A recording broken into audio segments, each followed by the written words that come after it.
¿Qué tal? Un saludo a todos. Mi nombre es Cintia González, soy del Estado de México, me dedico al diagnóstico automotriz hace 14 años y quiero darles la bienvenida a esta Expo Mecánica Virtual. Quiero dar un agradecimiento por la oportunidad y quiero invitarlos a que se sigan capacitando. No tomen esto como una simple plática, sino seguirnos capacitando. Bueno, Cintia Golem es el nombre de mi negocio. Como les digo, me dedico al diagnóstico automotriz desde hace 14 años y en esta ocasión vengo representando a AW México y a Mujer Cerrajera. Puedes dar la siguiente. En esta ocasión vamos a hablar un poco acerca del diagnóstico en las redes.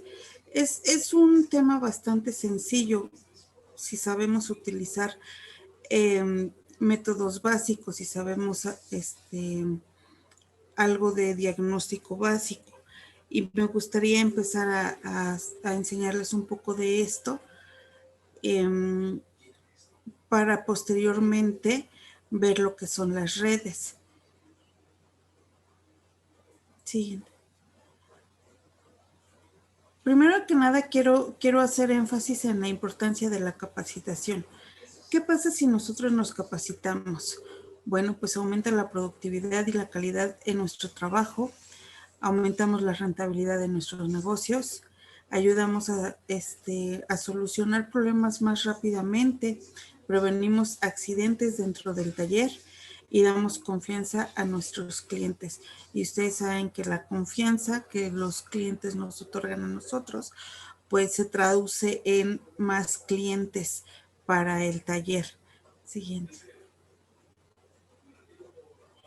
Un diagnóstico no se construye en base de la intuición, sino de una estrategia. ¿Y cómo vamos a conseguir esta estrategia?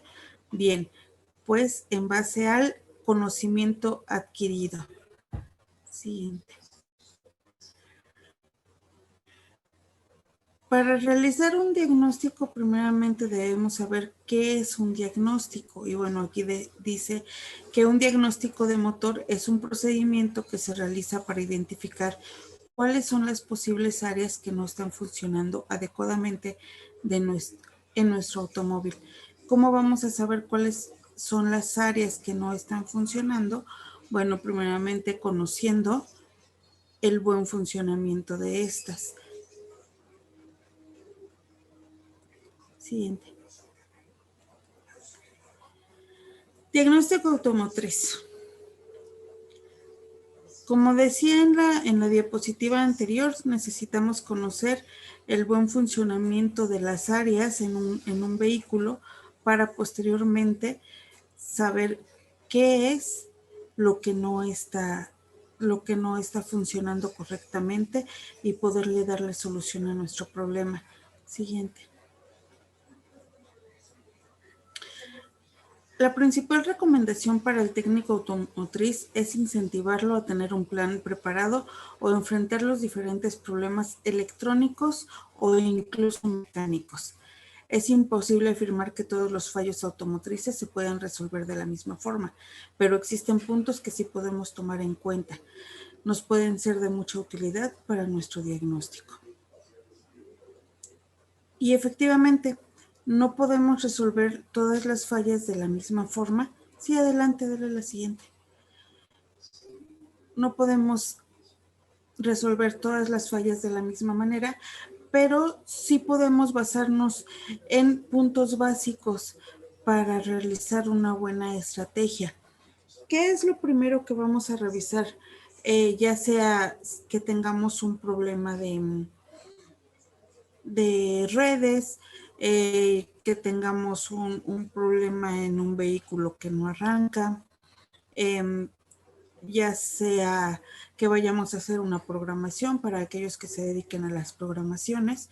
Bueno, lo primero que debemos realizar es la revisión del voltaje a nuestra batería. ¿Cuál es el voltaje indicado? Bueno, es de 12.6 volts. Sí, en este caso tenemos una batería con 12.32, está dentro del rango. Podemos decir con esto que la batería está en buen estado. Dale a la siguiente. Una batería débil significa mayor esfuerzo para todos los componentes del auto. Tampoco olvides que la batería sin carga son uno de los problemas más comunes entre los conductores. Para evitar sustos, es muy recomendable revisar la batería del auto al menos 2 veces por año o bien con cada cambio de aceite. Es importante también la inspección visual. Muchos de nosotros tenemos el mal hábito de no hacer una inspección a nuestra batería. Una batería gastada, una batería que excede el amperaje, ¿qué nos va a ocasionar? Bueno, aparte de los cambios de clima y demás, son varios factores. Nos pueden ocasionar sarro. Este sarro en la batería hace que no tengamos una buena conexión. Al no haber una conexión adecuada, pues puede traducirse en diferentes fallas, desde problemas electrónicos básicos hasta que el vehículo no arranque. Así que es importante la inspección visual. Posteriormente vamos a revisar fusibles y relevadores. ¿Qué es un fusible? La siguiente. Bueno, un fusible es un dispositivo electrónico hecho de un material conductor, el cual posee un punto de fusión bajo y es conectado a un circuito eléctrico con la finalidad en caso de que se presente una corriente excesiva. Gracias a esto se puede garantizar la seguridad de los dispositivos eléctricos ante picos de tensión o aumento de voltaje. ¿A qué nos referimos con esto? Bueno, un voltaje tiene una resistencia que en caso de presentar dentro del circuito eléctrico un aumento de voltaje, pues esta resistencia se va a fundir, previniendo así algún accidente, ya sea en caso de que se pueda dañar algún módulo o que pueda ocasionar incluso sobrecalentamiento en las líneas. La siguiente. ¿Qué pasa cuando encontramos este exceso de corriente? Bueno, pues el fusible se funda, como podemos ver en la imagen. Siempre que vayamos a ver un fusible, que estemos buscando los fusibles dentro de un diagrama, los vamos a encontrar con esta imagen. Dale a la siguiente. Estos son los signos de fusible y los vamos a encontrar siempre que estemos leyendo un diagrama. Dale a la siguiente. ¿Cómo funciona el relevador? Bueno, hay diferentes formas de conectar un relevador, pero la más común en los vehículos es la norma DIN alemana. Dale a la siguiente. El relevador es un dispositivo electromagnético y funciona como un interruptor controlado por un circuito eléctrico, en el que por medio de una bobina y un electroimán se acciona un juego o varios contactos que permiten abrir o cerrar otros circuitos eléctricos independientes. Lo vemos en el siguiente diagrama. Aquí, como les comentaba, pues es la norma DIN alemana. En este diagrama de relevador podemos ver que tenemos una corriente de batería, tenemos una ignición y tenemos una conexión a masa o tierra, ¿sí? En el momento en el que nosotros abrimos nuestro switch, la bobina se alimenta y hace que el electroimán cierre el circuito y pase la corriente de batería hacia el componente que queremos alimentar. Como vemos en este diagrama, pues es la computadora de motor. Sí, dale la siguiente. ¿Qué es la ley de Ohm? La ley de Ohm es la intensidad de corriente que circula dentro de un circuito eléctrico. la intensidad de corriente que circula dentro de un circuito eléctrico es directamente proporcional al voltaje aplicado e inversamente proporcional a la resistencia que presenta el circuito. A mayor voltaje, mayor corriente. A menor voltaje, menor corriente. A mayor resistencia, menor corriente, y a menor resistencia, mayor corriente. ¿Qué queremos decir con esto? Bueno, que nosotros en un circuito eléctrico siempre vamos a tener una resistencia. Entre mayor sea esta resistencia o visto en lo automotriz, un fusible, que es lo más común, entre mayor sea esta resistencia, pues menor va a ser la corriente y por supuesto menor va a ser el voltaje. Entre menor sea la resistencia, vamos a tener un mayor flujo de corriente y también una mayor intensidad en el voltaje. Dale el siguiente. Esta es la fórmula de la ley de Ohm, así es como se representa y lo podemos traducir de la siguiente forma.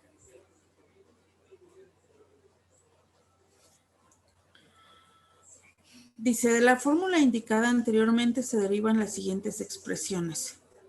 Voltaje sobre intensidad por la resistencia. Quiere decir que siempre que desconozcamos el voltaje dentro del circuito, vamos a multiplicar la intensidad de la corriente por la resistencia. De la misma forma, si la intensidad de la corriente es desconocida, vamos a dividir el voltaje sobre la resistencia. Y si lo que queremos conocer es la resistencia, pues vamos a dividir el voltaje sobre la intensidad de la corriente. El uso del multímetro. Existen varias marcas de multímetro. Nosotros nos podemos guiar según las características del fabricante y nos podemos ir por el que más nos convenga. Dale a la siguiente. Uso y funciones del multímetro. ¿Qué es un multímetro? Un multímetro es un instrumento de medida que ofrece la posibilidad de medir distintos parámetros eléctricos y magnitudes en el mismo dispositivo. Las magnitudes más comunes son las de voltaje, corriente y resistencia, como es que lo veíamos con la ley de Ohm. Para utilizarlo debemos seleccionar el tipo de magnitud que deseamos medir. Voltaje, corriente, resistencia, frecuencia, etc. El tipo de corriente puede ser corriente alterna o corriente directa. Normalmente nosotros vamos a utilizar la corriente directa. Debemos tener en cuenta cómo se realiza cada medición. En esta diapositiva podemos ver algunas partes generales del multímetro, como es nuestra pantalla, donde podemos ver el indicador de si estamos manejando corriente directa, corriente alterna, si vamos a leer alguna resistencia, si vamos a leer continuidad.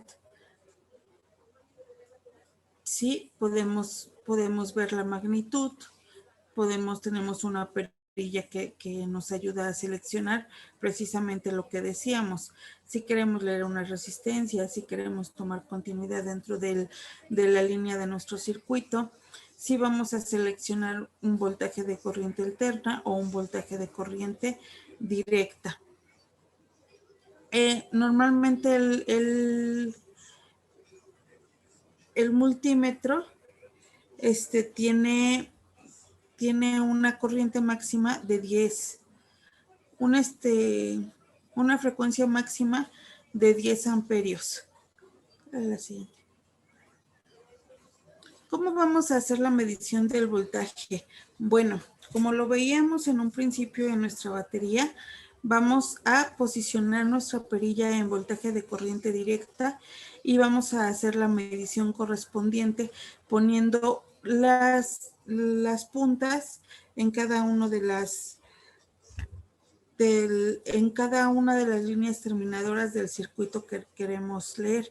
En este caso es una batería, entonces una punta va a ir a positivo y una punta va a ir a negativo. Y así es como vamos a lograr leer el voltaje de nuestra batería, que sea un voltaje adecuado. Dale a la siguiente. ¿Cómo vamos a medir una resistencia? Bueno, en este caso vamos a posicionar nuestra perilla en ohmios y vamos a leer la resistencia. Lo podemos leer en ohms, en mini ohms y en mega ohmios. Dale a la siguiente. ¿Qué es un circuito eléctrico? Bueno, es hablando de los fusibles en el circuito, de los relevadores, de cómo un relevador es en sí un circuito eléctrico, pero no hemos hablado de lo que es en realidad un circuito eléctrico. Un circuito eléctrico es un grupo de elementos eléctricos unidos entre sí mediante cables que forman un campo por donde circula la corriente eléctrica. El circuito eléctrico está compuesto por distintos componentes que garantizan el flujo de electrones de un polo a otro. Cuando el circuito está cerrado, permite el paso de los electrones y cuando abre, corta el paso de los mismos. Siguiente.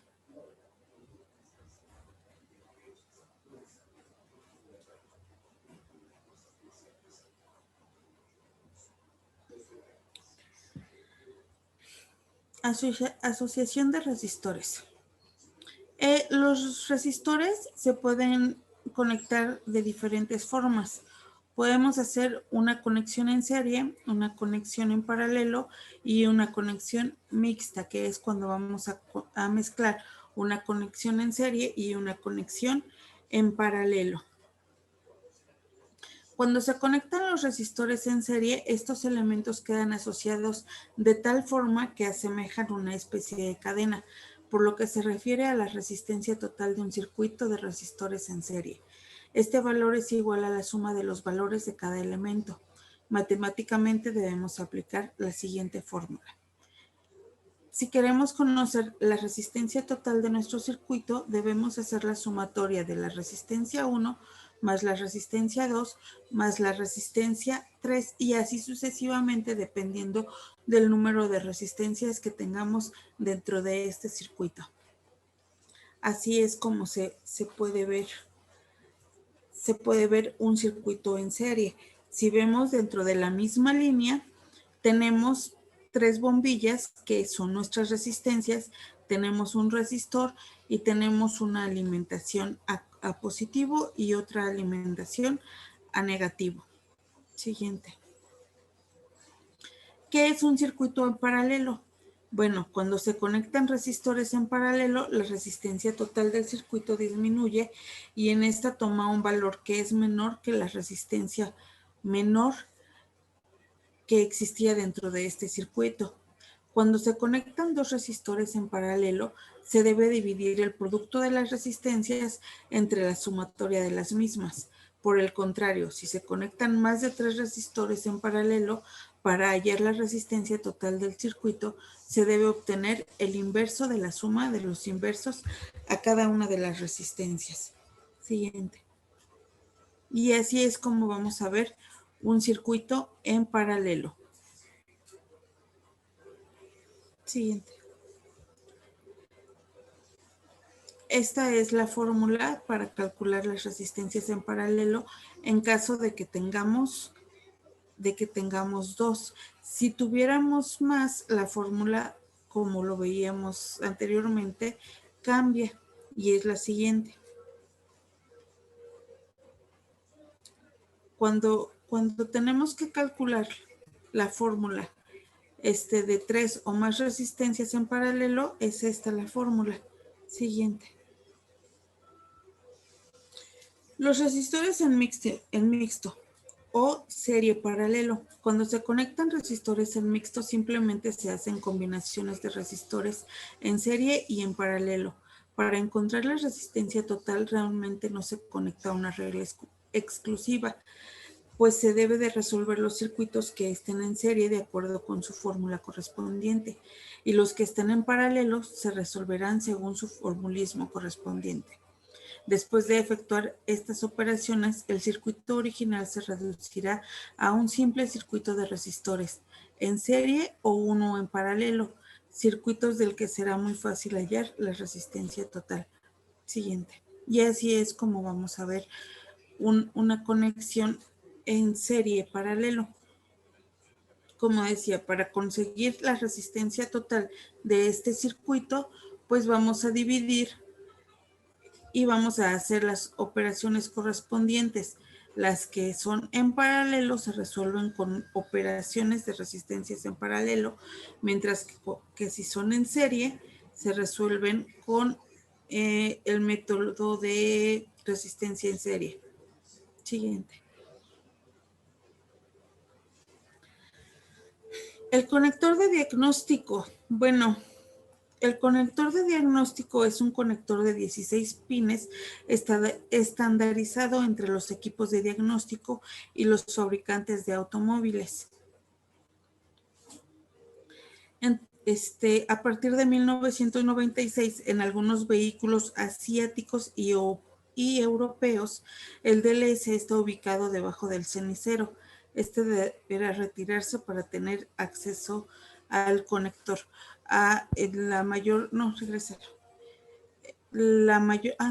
Siguiente. El conector, además de ser traductor del auto al técnico, es también una fuente importante de información que reciben los módulos cuando son programados, ya que ahí generalmente se hacen ajustes y aprendizajes. La configuración de los 16 pines del conector OBD2 se determina de la siguiente manera, dándole utilidad a cada pin dependiendo del protocolo utilizado. Siguiente. Existen diferentes tipos de protocolo, pero los que podemos observar en esta imagen es el SAE J1850, donde nos dice que tenemos una conexión de bus más en el pin 2 y bus negativo en el pin número 10. Tenemos una K-Line que nos dice que viene en el pin número 7 y una L-Line que viene en el pin número 15. Tenemos en el pin 4 y 5 alimentaciones a tierra, esto es de manera universal. De la misma forma, en el pin número 16 vamos a encontrar siempre un positivo de batería. En muchas ocasiones, cuando el escáner no enciende, pues lo primordial a revisar son las alimentaciones de tierra y de corriente en nuestro conector DLC. Y posteriormente, bueno, tenemos una conexión CAN que a partir del 2008, pues ya fue estandarizada para la gran parte de vehículos, y nos dice que el CAN bus alto viene en el pin número 6, mientras que el CAN bus bajo viene en el pin número 14. Siguiente. Cuando un escáner de diagnóstico no prende, hay distintas razones por las cuales el conector DLC esté fallando, pero la más común es verificar en el manual de usuario cuál es el fusible que alimenta al conector y verificar que esté en buen estado.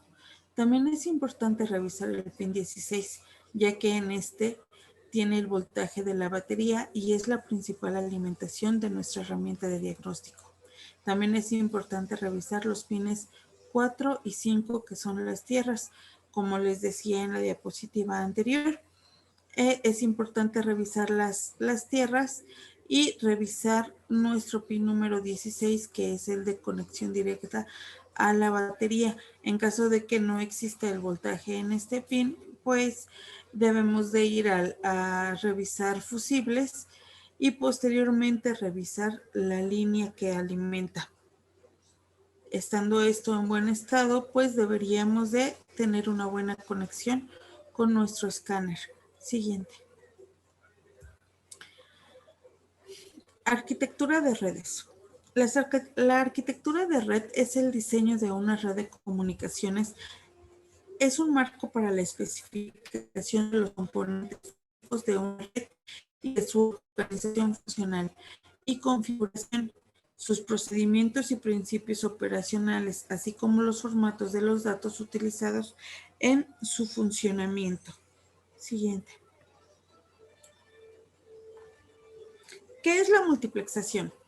La multiplexación es la combinación de dos o más canales de información en un solo medio de transmisión usando un dispositivo llamado multiplexor. Es decir, viene a ser un procedimiento por el cual diferentes canales pueden compartir el mismo medio de transmisión de información. Siguiente. ¿Cuál es el objetivo de la multiplexación? Bueno, es compartir la capacidad de transmisión de datos sobre un mismo enlace para aumentar la eficiencia, sobre todo en líneas de grandes distancias, minimizar la cantidad de líneas físicas requeridas y maximizar el uso del ancho de banda de los medios. ¿Qué queremos decir con esto? Que al utilizar redes multiplexadas va a disminuir la cantidad de líneas, por lo tanto vamos a disminuir el peso del vehículo, además de que la información transmitida entre módulos va a ser mucho más rápida y eficiente. Siguiente.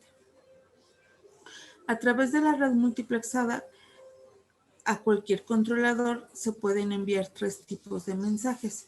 1 son los datos, 2 los estados y 3 las órdenes. ¿Qué queremos decir con esto? Bueno, los datos es toda la información recabada en el vehículo que se va a enviar a los módulos para que estos los procesen. Los estados nos van a decir en qué condiciones está el vehículo y asimismo el módulo va a enviar información que va a ser traducida como una orden para el mejoramiento del sistema. Existen diferentes tipos de arquitecturas de redes. Una y de las más básicas es la conexión en red punto a punto. La red punto a punto son aquellas que responden a un tipo de arquitectura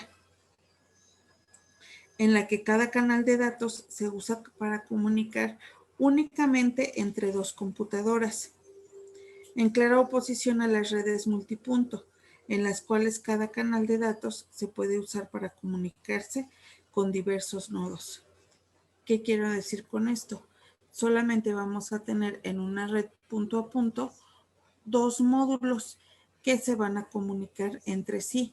El módulo número 1 va a solicitar, va a recibir y va a compartir, mientras que el módulo número 2 va a hacer exactamente lo mismo. Así es como se va a manejar este tipo de comunicación. Siguiente. Otro tipo de red es la red de anillo. Una red de anillo es una topología de red en la que cada nodo se conecta exactamente a otros dos nodos, formando una única ruta continua para las señales a través de cada nodo, un anillo. Los datos viajan de un nodo a otro y cada nodo maneja un paquete de datos. Siguiente. La red estrella. Los datos en estas redes fluyen del emisor hasta el concentrador. Este realiza todas las funciones de la red, además actúa como amplificador de datos. ¿Qué quiere decir con esto? Que cada módulo se va a unir por medio de un concentrador. Toda la información va a llegar a este y este a su vez la va a redireccionar hacia otros módulos. Un tipo de comunicación o red lineal es una red en bus y es la tipología que se caracteriza por tener un único canal de comunicación denominado bus troncal, al cual se conectan los diferentes dispositivos. De esta forma, todos los dispositivos comparten el mismo canal. En este tipo de topología podemos diagnosticar de manera sencilla, ya que si en algún caso tuviéramos un módulo que estuviera dañado y que no nos permitiera la comunicación con los demás, en el momento de desconectarlo, dejaría de dañar la demás comunicación entre los otros módulos y tendríamos una buena conexión con nuestro escáner. Siguiente. Tenemos una red Daisy Chain o tipo margarita o cadena de margaritas. Es un esquema de cableado en el que varios dispositivos se conectan juntos en secuencia o en anillo, similar a una guirnalda de flores de margarita. Aparte de un bucle único completo, los sistemas que contienen bucles internos no pueden llamarse cadena tipo margarita. ¿A qué me refiero con esto? Bueno, este es el único, es la única topología en la que no tenemos 2, sino 4 cables de comunicación. 2 para la comunicación positiva o comunicación alta y 2 para la comunicación baja. Uno va a ser de entrada y el otro va a ser de salida. En este tipo de topología no podemos revisar a los módulos desconectando uno por uno, ya que al tener 4 cables, en el momento en el que entra la información, ya no habría módulo que nos esté regresando la misma información hacia el siguiente módulo, rompiendo así la cadena y evitando la comunicación entre ellos. Siguiente. Tenemos la topología maestro-esclavo. El equipo maestro inicia una transacción con uno de sus esclavos. Todos los esclavos escuchan la pregunta, pero al ser dirigida a uno particular, este asume su rol de encuestado, devolviendo la consulta a su maestro. Esta transacción puede ser de lectura escrita, consulta de datos, etcétera. Todo en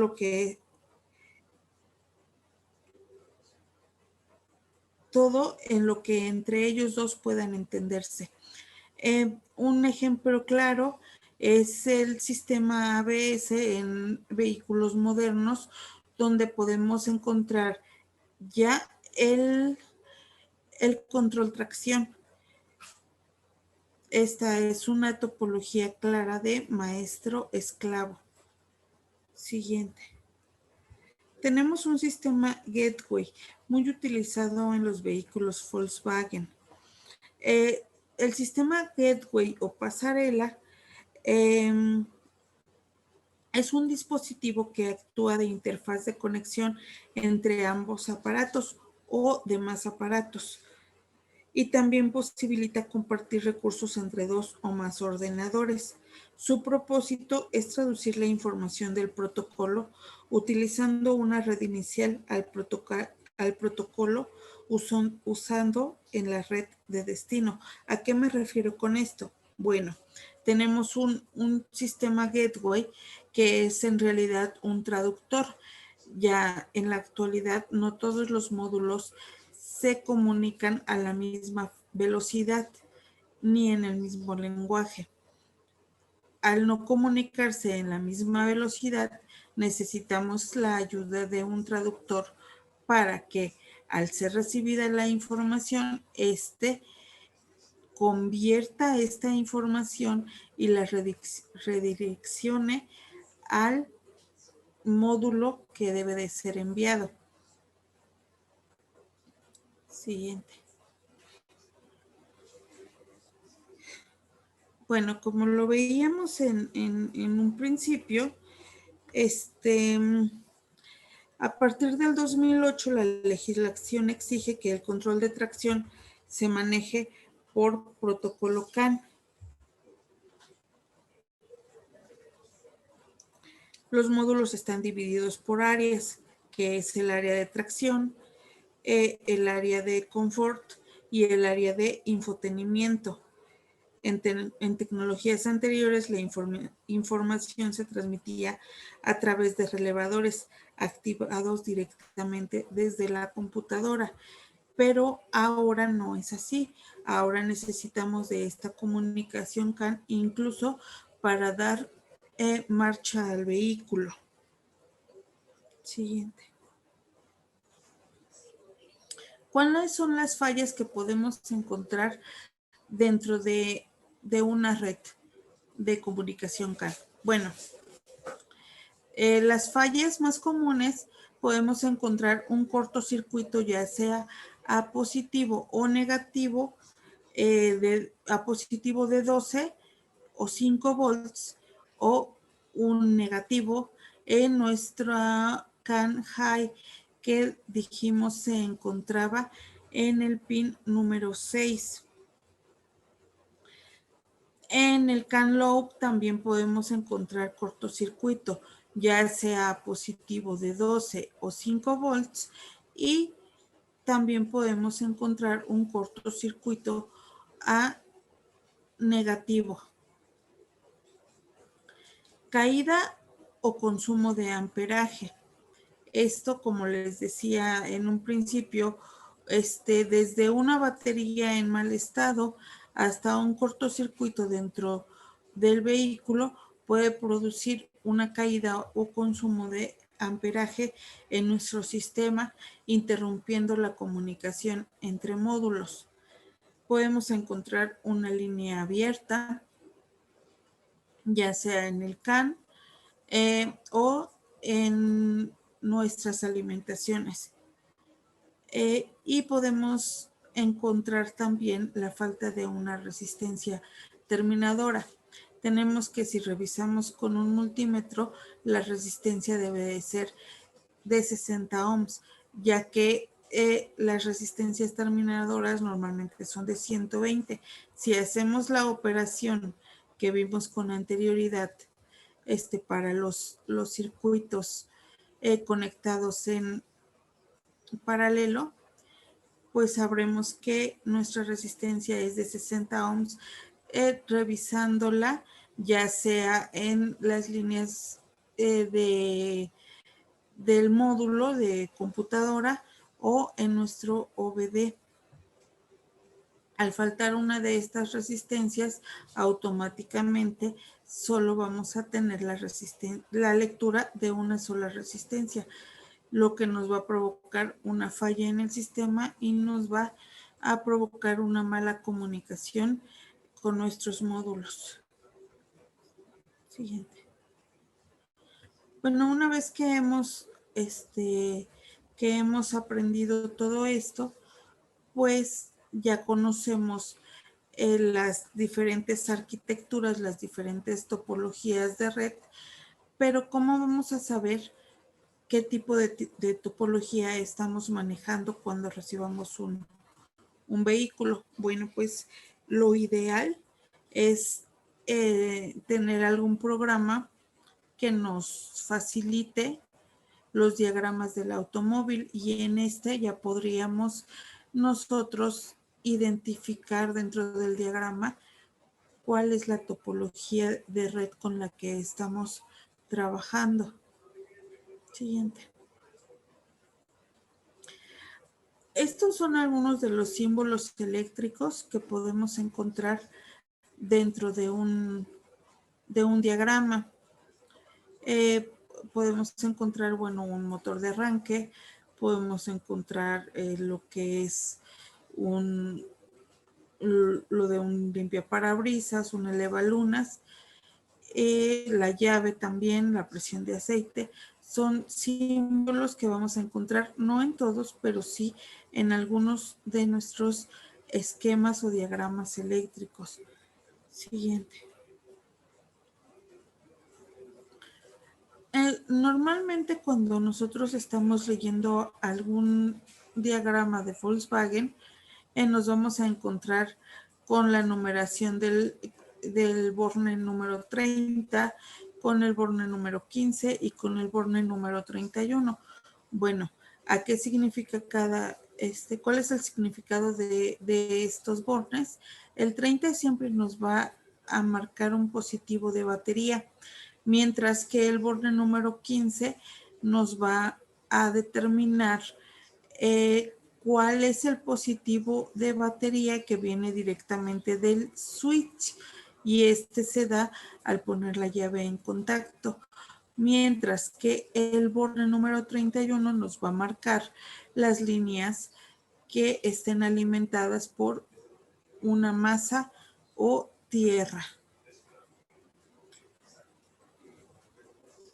El borne 30, que es el de alimentación directa de batería, siempre va a venir dentro de una cubierta de color rojo, mientras que los que son de ignición van a tener una cubierta de color naranja, y las líneas que estén alimentadas por tierra en el borne 31 siempre las vamos a encontrar de color marrón. Esto es para la línea Volkswagen. Siguiente. Las denominaciones de colores. Es muy importante saber la denominación de color dentro de nuestros diagramas para así poder identificar más fácil las líneas. Estas son algunas de las denominaciones con las que podemos encontrar enmarcados los colores dentro de nuestro diagrama. Pueden existir otras dependiendo del idioma en el que esté o de la marca que estemos manejando. Siguiente. Y bueno, pues por mi parte es todo. Una vez más agradeciéndole su presencia. Muchas gracias por estar presentes, por acompañarnos en este video, por acompañarnos en la Expo Mecánica Automotriz Virtual 2021. Y pues recordándoles una vez más, mi nombre es Cintia González, de Diagnóstico Automotriz Golem, y vengo representando a AW México y Mujer Cerrajera. Que tengan todos un excelente día.